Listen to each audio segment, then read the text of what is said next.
BIONICLE, Legends 10, Swamp of Secrets. Written by Greg Farshtey. Recording by Tory. Prologue.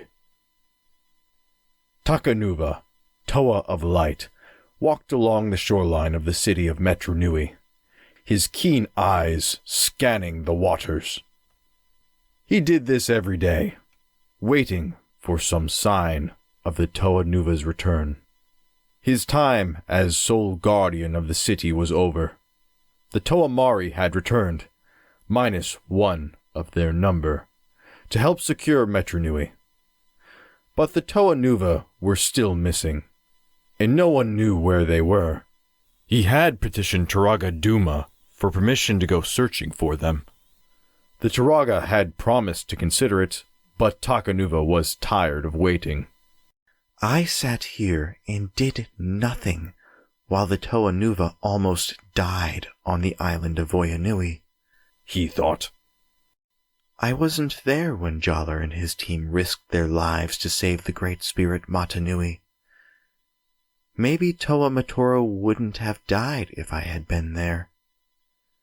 Not again. Never again. For just a moment, he felt something dark and foul skitter through the back of his mind. It was not the first time he had experienced this. And at first, the experience had unnerved him.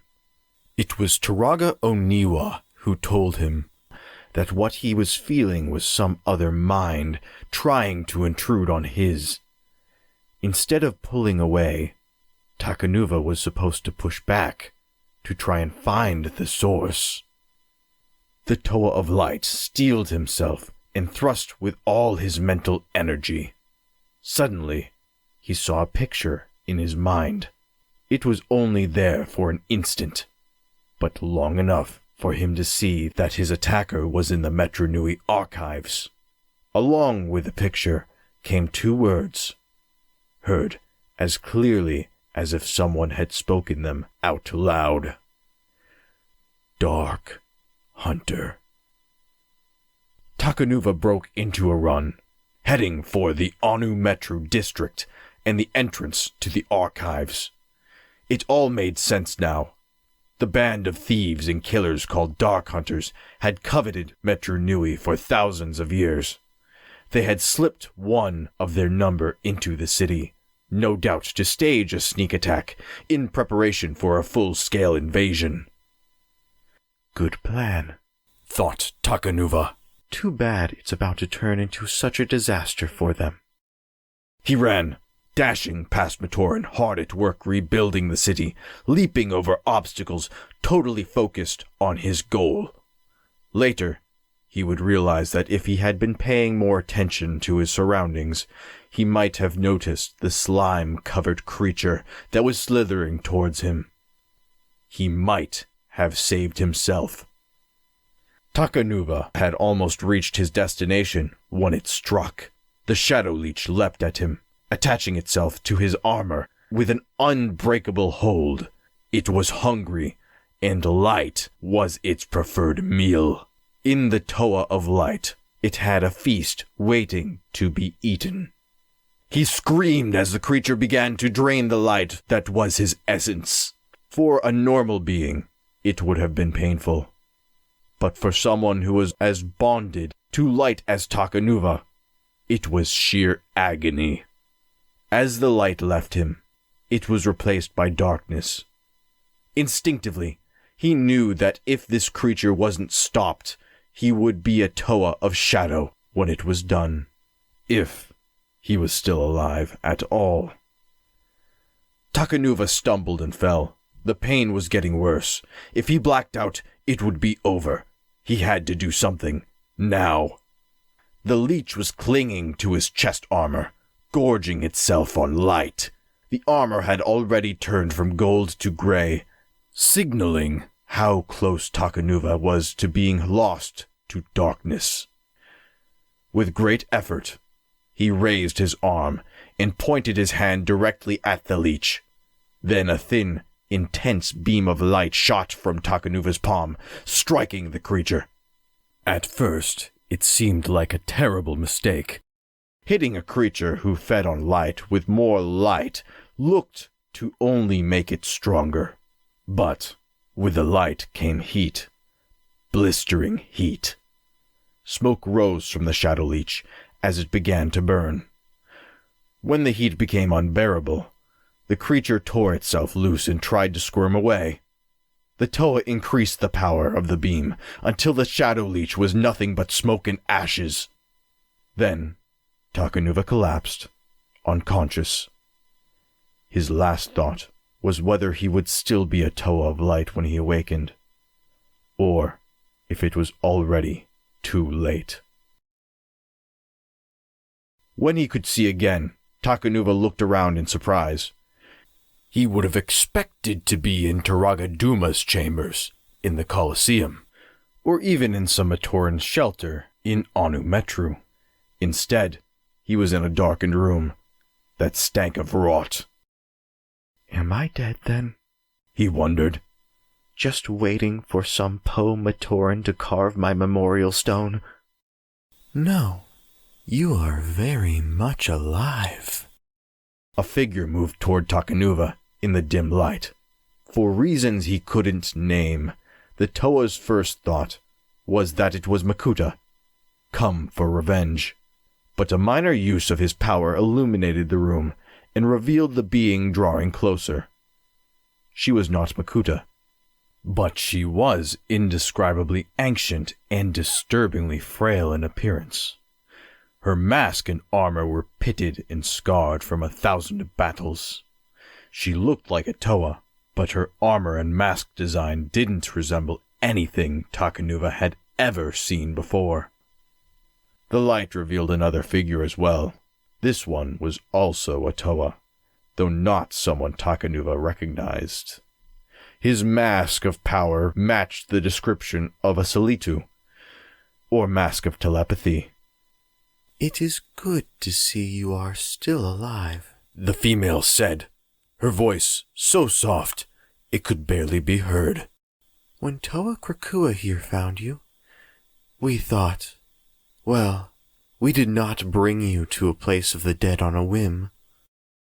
Takanuva sat up painfully and looked around. He knew what this place was now. He had heard Taragawanua describe it. If a Rahi beast in the archives died, either by accident or in an escape attempt, its body would be brought to this chamber for study. Fortunately, there were no carcasses in the room right now, but it was still a very unpleasant spot to visit. Who are you? What's going on? Demanded the Toa of Light. I am Helrix, leader of the Order of Mata Nui, came the reply. I never heard of it. Or you. If you had, we would have another worry, said Helrix. As for what is going on, the answer is hopefully not more than your mind is able to comprehend. And that Toa, asked Takanuva, is he a member of your little group? Helrix shook her head. Not a member, no. But we needed a courier to bring messages between ourselves and the likes of you. One who could do so without revealing the existence of our order. So we arranged for a Matoran of Sonics named Krakua to achieve his destiny and become a Toa. I must have hit my head when I fell, muttered Takanuva. Hit it really hard. Helrix's expression darkened. She held out her hand toward the Toa of Light. Instantly, he found himself pinned to the wall by spikes made of water. Fool, she snapped. Even now, the Toa Nuva fight for their lives, and only you can help them. But to do so, you must be armed with knowledge, the kind only we can provide. So you will listen, and you will hear. It was all a little too much for Takanuva. Why me? After that attack, I don't even know how much power I have left. More than you know, Helrix answered. In over 100,000 years, the Order has revealed its existence to very few, and such only in a time of great need. This is such a time, and we have need of a unique Toa, one who walks the world of both light and shadow. But I'm not. Silence! The time has come to begin. Helrix gestured to Toa Krakua, who stepped forward. In his hand, he held a small creature. It looked like a cross between the Krana who lived inside the Borok swarms and the worm-like Krata who dwelled inside Rocksheet armor. The combination was far from pretty. Do not fear, said Helrix. There is much you need to learn, and much you need to see. Our little pet is here to provide visual aid. With that, Krakua placed the creature on Takanuva's mask. A moment later, the world around the Toa of Light fell away. Suddenly, he was seeing events from a time long past, when the universe was new. He heard the voice of Helrix, as if from far away. Watch and listen, Toa of Light, she said. You have much to learn, and time is not your friend. End of Prologue.